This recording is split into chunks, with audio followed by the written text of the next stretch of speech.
Hello দর্শক বন্ধুরা, study cafe YouTube চ্যানেলে তোমাদের প্রত্যেককে স্বাগত। ভিডিওটি শুরু করার আগে তোমাদেরকে আমি কিছু কথা বলবো। সেটা হচ্ছে, আমি আমাদের গ্রামের বা আমাদের সামনাসামনি অনেক পরিবারকে দেখেছি পথে বসে যেতে। তার কারণ হচ্ছে, পরিবারের কোনো একজনের দুর্ঘটনার জন্য বা শারীরিক অসুস্থতার জন্য হসপিটালের খরচ জোগাড় করতেই অনেক পরিবার কিন্তু পথে বসে গেছে। এমনকি আমি নিজের পরিবারের ক্ষেত্রে দেখেছি যে আমাদের পরিবারের জমানো টাকার অনেকটা অংশ হসপিটালের চিকিৎসার জন্য খরচ হয়ে গেছে। তখন কিন্তু আমার কাছে হেলথ ইন্স্যুরেন্সের ধারণা ছিল না। এমনকি শুধু আমি নয়, ম্যাক্সিমাম গ্রামের অনেকজনের কাছে হেলথ ইন্স্যুরেন্স কী এই জিনিসটা কিন্তু অনেকেই জানে না, এবং তার জন্যই তাদের মানে সারা লাইফে জমানোর টাকার অনেকটা অংশ এবং ম্যাক্সিমাম অংশ দেখবে বিভিন্ন হসপিটালে চিকিৎসা করার জন্য বা কোনো কারো অ্যাক্সিডেন্ট হলো, অ্যাক্সিডেন্টের খরচের জন্য কিন্তু শেষ হয়ে যায় এবং সে পথে বসে যায়। এই যে অসুবিধা, এই অসুবিধা শুধু আমার নয়, শুধু আপনার নয়, আমাদের দেশের ম্যাক্সিমাম জনের কিন্তু এই সেম অসুবিধা হয়। এটা এই অসুবিধাটা হওয়ার কথাই নয় যদি আমরা একটু সচেতন হই। যদি আমাদের প্রত্যেকের একটা হেলথ ইন্স্যুরেন্স করা থাকে, তাহলে কিন্তু আমাদের এই অসুবিধার সম্মুখীন হতে হবে না, এবং আমাদের সারা লাইফে জমানো সঞ্চয়ের অনেকটা টাকা কিন্তু এই হসপিটালাইজ কেসে কিন্তু শেষ হবে না। তাহলে চলুন দেখা যাক যে আজকে আমি যে নিউজ আর্টিকেলটা সম্পর্কে আলোচনা করব সেটাতে কি বলা আছে। আজকের নিউজ আর্টিকেলে বলা আছে যে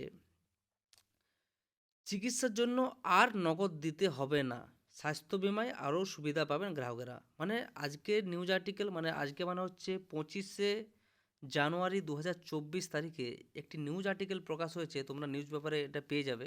সেখানে বলা হয়েছে যে যাদের হেলথ ইন্স্যুরেন্স করা থাকবে তাদেরকে আর নগদ টাকা দিয়ে চিকিৎসা করাতে হবে না। তারা মনে করো আমার হেলথ ইন্স্যুরেন্স করা আছে। এবার আমার পরিবারের কারোর কোনো শরীর খারাপ বা কারোর কোনো অ্যাক্সিডেন্টের জন্য আমি তাকে নিয়ে গেলাম হসপিটালে, এবং হসপিটালে ভর্তি করার সময় নিশ্চয়ই তোমরা দেখেছো এর আগে কী হতো, তোমরা যদি কাউকে হসপিটালে ভর্তি করো, হসপিটালে দেখবে অ্যাডভান্স কিন্তু টাকা জমা নিয়ে নিত। যে হসপিটালে ভর্তি করার সময় বললো যে 50,000 টাকা এক্ষুনি জমা করুন, তারপর অ্যাডমিশনটা নেওয়া হবে।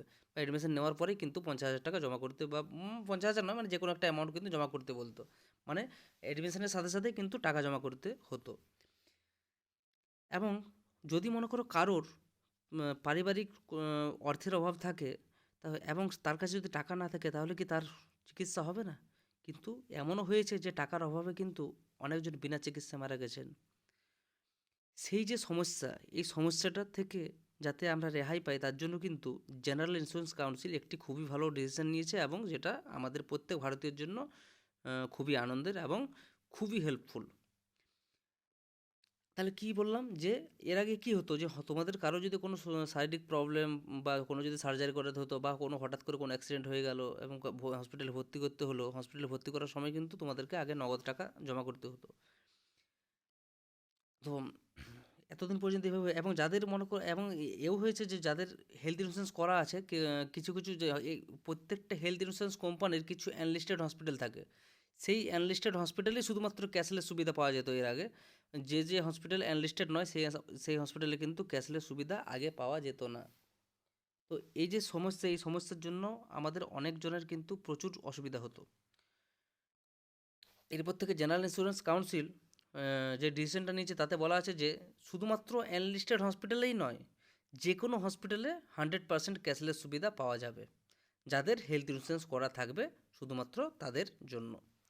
চলো আর্টিকেলটা পড়া যাক। এখানে বলা আছে, চিকিৎসার জন্য স্বাস্থ্য বিমা বা হেলথ ইন্স্যুরেন্স থাকলেও অনেক সময় কিছু কিছু হাসপাতালে নগদ দিতে হতো চিকিৎসার খরচ, আর তারপরে সেই বীমা সংস্থার কাছ থেকে টাকা ফেরত পাওয়া যেত। তার মানে কি, যে কিছু কিছু হসপিটালে অ্যাডমিশনের সাথে সাথেই টাকা জমা করতে হতো, এবং পরে যখন মানে পেশেন্ট রিলিজ হয়ে যেত, তারপর বীমা সংস্থার কাছে ক্লেম করে কিন্তু সেই টাকাটা উদ্ধার করতে হতো। ঠিক আছে। কিছু কিছু হাসপাতালে নগদহীন ব্যবস্থা চালু থাকলেও দেশের সমস্ত হাসপাতালে এই সুবিধে উপলব্ধ ছিল না। এর মানে হচ্ছে যে কিছু কিছু হসপিটালে ক্যাশলেস ব্যবস্থা থাকলেও দেশের সব হসপিটালে কিন্তু ক্যাশলেসের সুবিধা পাওয়া যেত না। এবার জিআইসি বা জেনারেল ইন্স্যুরেন্স, এটা কর্পোরেশন লেখা আছে, এখানে কাউন্সিল হবে, ঠিক আছে, জেনারেল ইন্স্যুরেন্স কাউন্সিলের তরফ থেকে দেশের সমস্ত হাসপাতালেই এবার নগদহীন চিকিৎসা ব্যবস্থার বা ক্যাশলেস ব্যবস্থা চালু করা হলো। কিভাবে এই সুবিধা মিলবে চলুন দেখে নেওয়া যাক। স্বাস্থ্য বিমা থাকলে বা হেলথ ইন্স্যুরেন্স থাকলে এবার থেকে আপনি দেশের যে কোনো হাসপাতালে নগদ চিকিৎসা পরিষেবা পাবেন, নগদহীন চিকিৎসা পরিষেবা পাবেন। মানে তোমাদের যদি কারো হেলথ ইন্স্যুরেন্স করা থাকে বা স্বাস্থ্য বিমা থাকে তাহলে কিন্তু তোমরা আমাদের দেশের মধ্যে যে কোনো হসপিটালে মানে সব হসপিটালেই কিন্তু ক্যাশলেস সুবিধা পাবে। 25 জানুয়ারি বৃহস্পতিবার এমনই ঘোষণা করেছে জিআইসি বা জেনারেল ইন্স্যুরেন্স কাউন্সিল। এর ফলে এবার থেকে আপনি বীমা সংস্থার অধীনে যে হাসপাতালে নগদহীন পরিষেবা পাওয়া যাবে শুধু সেই হাসপাতালের উপরেই ভরসা করে দিন শেষ সেটা নয়।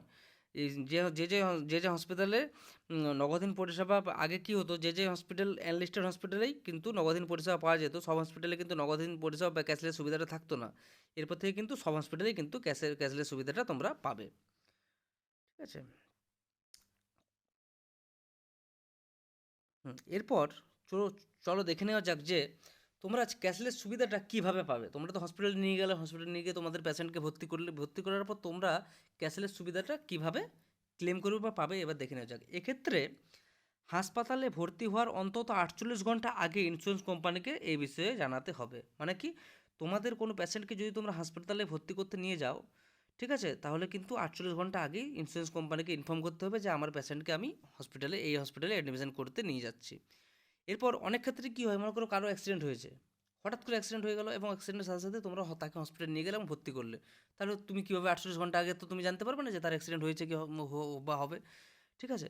তাহলে কি এই ক্ষেত্রে কী হতো, মানে মানে কি এই যে জরুরি বা এমার্জেন্সি ক্ষেত্রে কিন্তু তোমাদের মনে করো কারো অ্যাক্সিডেন্ট হয়েছে এবং তাকে হসপিটালে ভর্তি করেছে, এবার হসপিটালে ভর্তি করার 48 ঘন্টার মধ্যে কিন্তু তোমাকে ইন্স্যুরেন্স কোম্পানিকে ইনফর্ম করতে হবে যে তোমার এই পেশেন্টকে হসপিটালে ভর্তি করা হয়েছে। ঠিক আছে, সেটা কিন্তু 48 ঘন্টা, মানে তুমি তোমাদের মনে করো বাড়ির ফ্যামিলির কারো অ্যাক্সিডেন্ট হলো, অ্যাক্সিডেন্ট হওয়ার 48 ঘন্টার মধ্যেই কিন্তু তোমাকে ইন্স্যুরেন্স কোম্পানিকে ইনফর্ম করতে হবে যে এই পেশেন্টকে এই হসপিটালে ভর্তি করা হয়েছে। ঠিক আছে।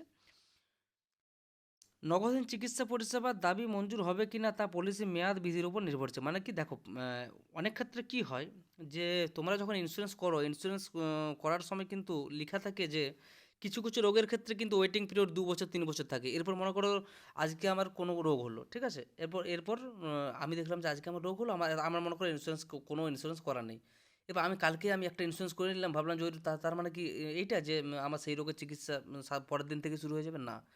যেমন ক্যান্সার থেকে শুরু করে আর কিছু কিছু রোগ আছে যেগুলো কিন্তু ওয়েটিং পিরিয়ড 1 বছর 2 বছর এরকম থাকে, যেটা ইন্স্যুরেন্স তোমরা যখন করাবে তখন কিন্তু টার্মেই কিন্তু সেটা লেখা থাকে। তাহলে কি জানা গেল যে তোমাদের কিন্তু ইন্স্যুরেন্স যখন করাবে তখন কিন্তু তোমাদের টার্মস অ্যান্ড কন্ডিশনগুলো দেখে নেবে যে কোন রোগের ওয়েটিং পিরিয়ড কত আছে এবং তোমাদের কত টাকা পর্যন্ত তুমি ক্লেম পাবে।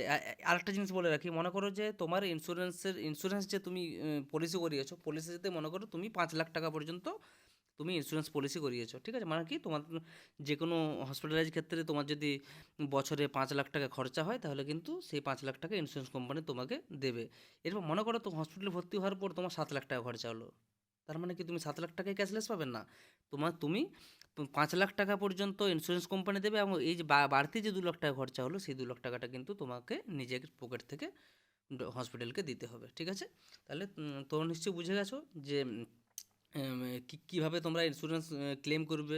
তার মানে কি, যদি হসপিটালে মনে করো এমার্জেন্সি কেস যদি না থাকে, তাহলে হসপিটালে ভর্তি করার 48 ঘন্টা আগে ইন্স্যুরেন্স কোম্পানিকে ইনফর্ম করতে হবে যে তুমি তোমার পেশেন্টকে হসপিটালে ভর্তি করছো। আর যদি এমার্জেন্সি কেস থেকে মানে হঠাৎ করে হসপিটালে অ্যাডমিশন করতে হলো, তাহলে অ্যাডমিশন করার 48 ঘন্টার মধ্যে কিন্তু তোমার ইন্স্যুরেন্স কোম্পানিকে জানাতে হবে যে তুমি পেশেন্টকে হসপিটালে ভর্তি করেছো এবং কোন হসপিটালে ভর্তি করেছো। ঠিক আছে। এবং ইন্স্যুরেন্সের যে টার্মস অ্যান্ড কন্ডিশন আছে সেই কন্ডিশন দেখেই কিন্তু তোমরা ক্লেমটা পাবে। এরপর যে ইন্স্যুরেন্সের মধ্যে অনেক অনেক রোগের কিন্তু সুবিধা পাওয়া যায় না, কিছু কিছু রোগ দেখবে তোমাদের টার্মস অ্যান্ড কন্ডিশন লেখা থাকবে যে কোন কোন রোগে তুমি ইন্স্যুরেন্স ক্লেম পাবে না, কিন্তু সেই সব টার্মস অ্যান্ড কন্ডিশন দেখেই কিন্তু তোমাদেরকে ইন্স্যুরেন্সের সুবিধাটা দেওয়া হবে। তো এই ছিল আজকের নিউজ। অথবা আমার মনে হয় যে আমাদের প্রত্যেক ভারতীয়র একটা করে হেলথ ইন্স্যুরেন্স করে নেওয়া দরকার। কারণ হচ্ছে কি, যে কোন সময় কী মেডিকেল এমার্জেন্সি চলে আসবে তার যেটার জন্য তোমরা প্রস্তুতি থাকো না, অথচ যদি হঠাৎ করে এইরকম মেডিকেল এমার্জেন্সি চলে আসে তাহলে কিন্তু আমরা প্রত্যেকেই প্রবলেমে পড়ি। অতএব যাতে করে এই প্রবলেম থেকে আমরা মুক্তি পাই, উদ্ধার পাই, তার জন্য কিন্তু আমাদের প্রত্যেকের একটা করে হেলথ ইন্স্যুরেন্স করে নেওয়া দরকার। ঠিক আছে। তো আরেকটা কথা বলে রাখি, তোমরা যদি হেলথ ইন্স্যুরেন্স মানে মোটামুটি একটা তোমাদের যেরকম যদি তোমরা 7 লাখ টাকা পর্যন্ত ক্লেম নিতে চাও, তাহলে মোটামুটি আমার যেটা মনে হয় যে 8-9 হাজার টাকা বাৎসরিক বছরে 8-9 হাজার টাকা তোমাদের লাগবে।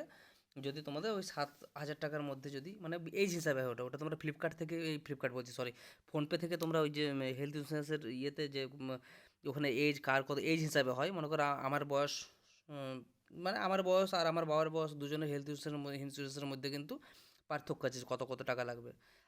আমার বয়স কম, অতএব আমার হেলথ ইন্স্যুরেন্সের জন্য কিন্তু টাকা কম লাগবে। আমার বাবার বয়স বেশি, অতএব আমার বাবার ইন্স্যুরেন্সের জন্য কিন্তু টাকা বেশি লাগবে। তো এইভাবে হয়, মানে তোমরা কিন্তু পেটিএম বা ফোনপে থেকে কিন্তু তোমরা দেখে নিতে পারো যে তোমাদের বাৎসরিক কত খরচা হতে পারে, ঠিক আছে? সেভাবে কিন্তু আমার মনে হয় যে হেলথ ইন্স্যুরেন্স প্রত্যেকের করে নেওয়াটা দরকার। চলো, থ্যাংক ইউ, আজকের এই পর্যন্ত আলোচনা।